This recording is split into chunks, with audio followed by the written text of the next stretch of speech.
Day. Honourable Members, I call on Government Order of the Day number 3.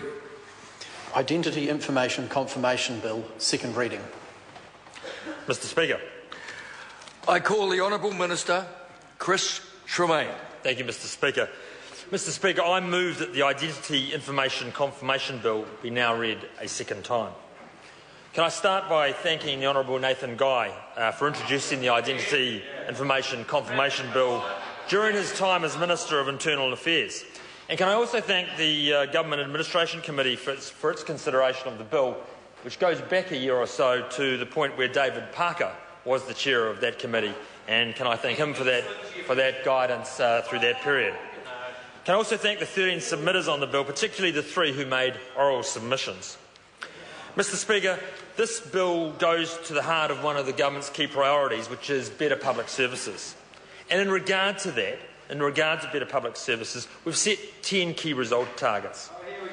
One of these, for which the Department of Internal Affairs is responsible, is to enable New Zealanders to transact with government easily and in an online environment. And Mr Speaker, this bill goes to the heart of that result. The 2 bills enable government departments, businesses and other agencies to easily confirm the identity of the people they transact with. This will speed up transactions and reduce paperwork, enabling individuals to obtain services more quickly and easily. The 2 bills, Mr Speaker, are similar but different. Earlier this morning we considered the Electronic Identity Verification Bill. That bill regulates the use of the iGov Identity Verification Service to verify an individual's identity over the internet when they are transacting directly with government or with businesses. The bill being debated now, the Identity Information Confirmation Bill, establishes an automated electronic service to be available for agencies and businesses to confirm the accuracy of individuals' identity information, such as the name and date of birth. The service will confirm whether this information is consistent with the citizenship, passports and births, deaths and marriages information held by the Department of Internal Affairs.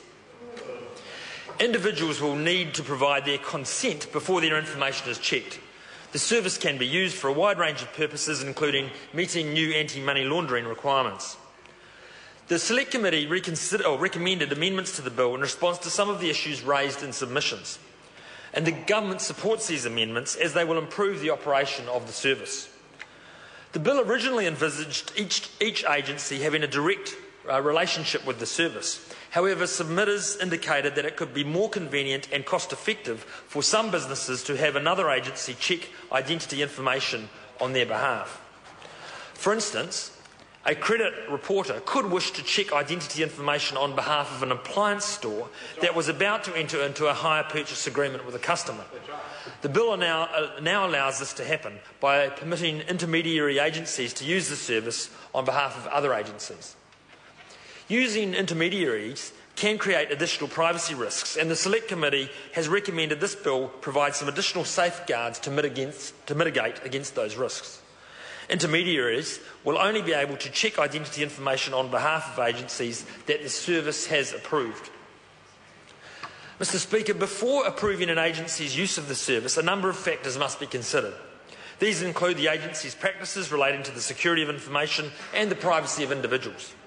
Intermediaries are prohibited from using or retaining the results of checks performed on behalf of other agencies, although they can undertake separate checks for their own purposes. Agencies using an intermediary to undertake a check will be subject to a range of requirements that provide protection for members of the public, as will those agencies that directly undertake a check for their own purpose. For example, one of the important protections for members of the public is that agencies must obtain consent before the service can be used to check identity information. The bill also requires agencies to assure the service that consent has been given. In response to one submission, the bill now requires that consent and the assurance of consent be provided either in written or electronic form. The service generally only confirms whether identity information is consistent or not with that recorded by the Department of Internal Affairs. In other words, a yes or a no response. However, a check can result in some exception messages in situations where there is other specified information about the individual. This includes information that the person has registered a name change or has died. There will also be an exception message response when there is an issue with the status of a document that the individual has presented to an agency, such as when a passport has been reported as lost or stolen. In these cases, the bill previously required agencies to contact the service to find out which of these exceptions applied. The Select Committee recommended that this information be provided automatically by the service. So this will make the service more user-friendly and efficient for agencies, which is a good thing, and shows the benefit of that Select Committee process in addressing the initial bill and making substantive changes to improve its efficiency. Important protections for members of the public must be included in agreements between the service and the agency. Agreements must be entered into before identity information is checked. The Select Committee has clarified and improved a number of the protections that these agreements must contain. For instance, they must now specify how members of the public can withdraw their consent for an agency to check their information, if they decide to do so. The agreements with agencies can be developed by the service on a case-by-case basis. Agreements may also include standard terms and conditions designed to apply to certain classes of agencies, such as banks. The Privacy Commissioner must be consulted on both kinds of agreements. The Select Committee has made some minor amendments, including clarifying when the Privacy Commissioner must be consulted about agreements that allow photographs to be checked.